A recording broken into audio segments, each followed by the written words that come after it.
आने वाले रास्ते कैसे खुलेंगे। सबसे पहले हमारी समस्या है कि हम में से बहुत से लोगों के पास जाति प्रमाण पत्र नहीं है। मैं सही कह रहा हूं कि गलत कह रहा हूं? सबसे पहले एक अभियान चला करके हर परिवार को जिस जाति के हैं उस जाति का जाति प्रमाण पत्र अभियान चला के दिया जाएगा। ये हमारा पहला काम है। दूसरा, जिस परिवार के पास में भूमि नहीं है घर के लिए या खेती के लिए, अभियान चला करके हर परिवार को जमीन दी जाएगी। ये हमारा दूसरा काम होगा।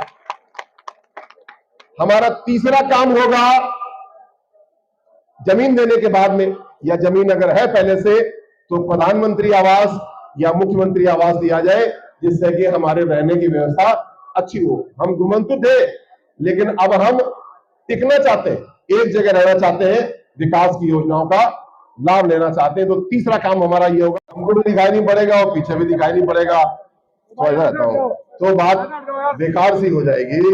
हाँ बस ठीक है, अब यहां से बैठ के लो आराम से।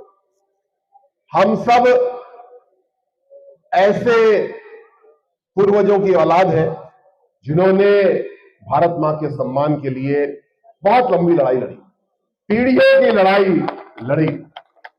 अपने ऐसे पूर्वजों को सम्मान देते हुए और अपने संकल्प को भी और मजबूत करते हुए एक बार जोरदार तरीके से सांस भरेंगे।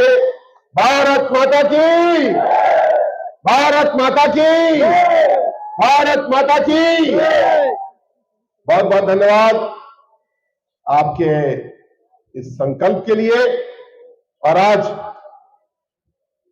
जोगी समाज, घुमंतु समाज, ऐसा समाज जो हाथों से बहुत बलशाली है, दिमाग से बहुत तेज है, लेकिन कुछ काल चक्र ऐसा कि हम लोग विकास की यात्रा में पीछे छूट गए। आज जिस तरह आपने आयोजन किया है, कैप्टन सुभाष भैया, दीपक जी, सभी साथियों का मैं धन्यवाद देता हूं, जो सबके मन में जिज्ञासा है कि हमको हमारे अधिकार मिलना चाहिए। जो आपने आज का आयोजन किया है और अपनी ताकत दिखाई है, अब आपको कहीं नहीं जाना पड़ेगा, अधिकार आपके दरवाजे स्वयं चल करके आएगा। ये आपने काम किया है।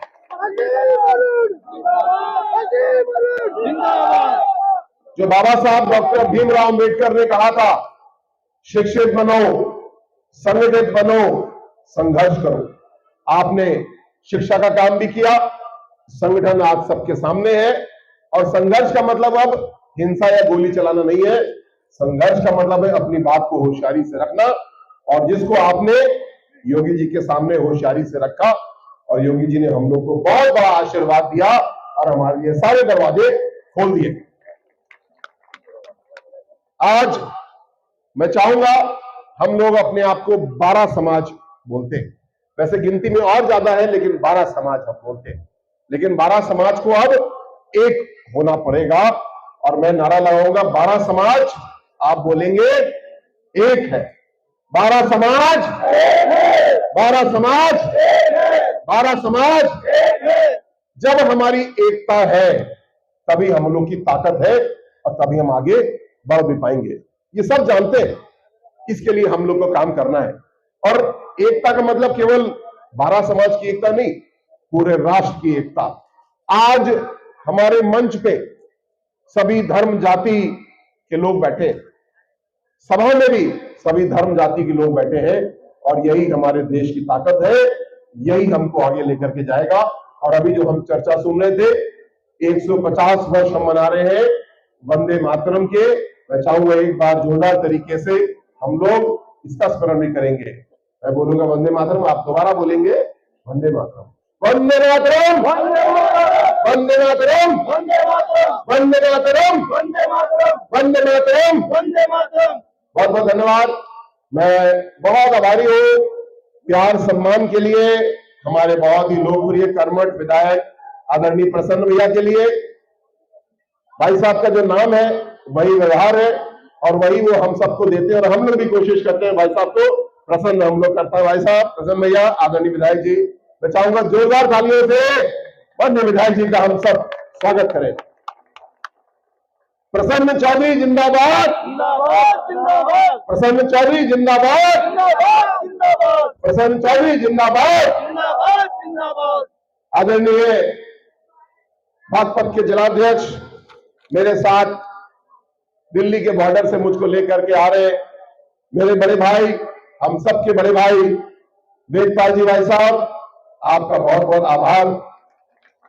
आप हमारे समाज के सम्मान है और भारतीय जनता पार्टी ने जो आपको सम्मान दिया है वो आपका सम्मान नहीं है, वो हमारा सम्मान है और हम पार्टी को उसके लिए आज भी धन्यवाद देते हैं, रोज धन्यवाद देते हैं, आगे भी हम लोग बहुत बहुत धन्यवाद देंगे।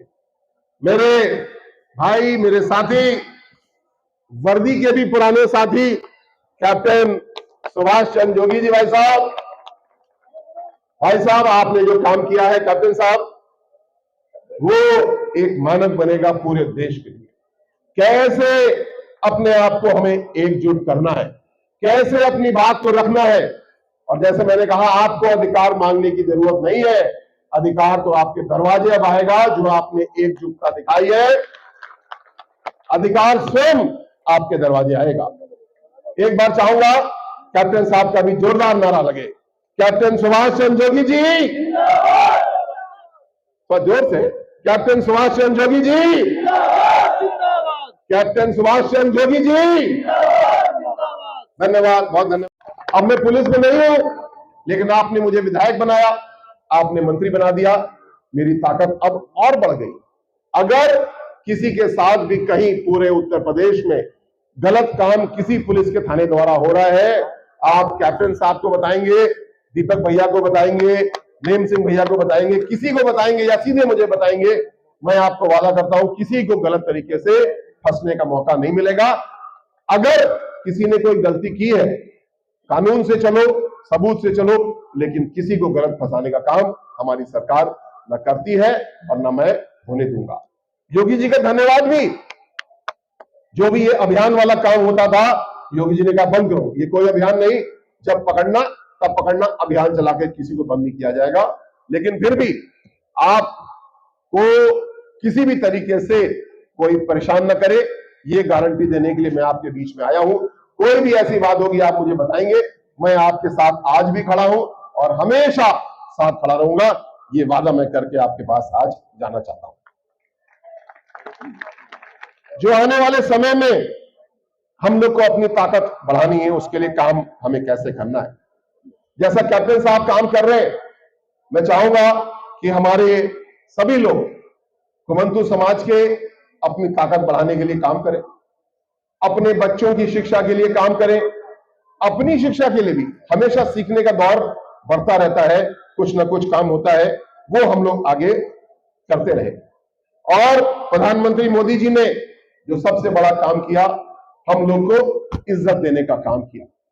समाज में उन्होंने ऐसे विकास के काम किए, सबको ताकत दी। और मैं केवल यहां पे और खासकर घुमंतु समाज के व्यक्ति को किसी भी गलत अफवाह में बंद करने का काम मत करना।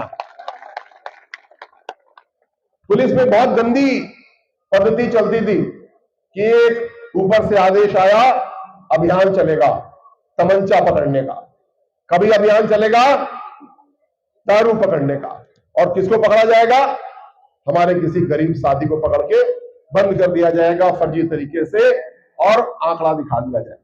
वो आंकड़ा भरने के लिए मेरे पुलिस के साथियों कभी काम मत करना, लोगों का दिल जीतने के लिए काम करना।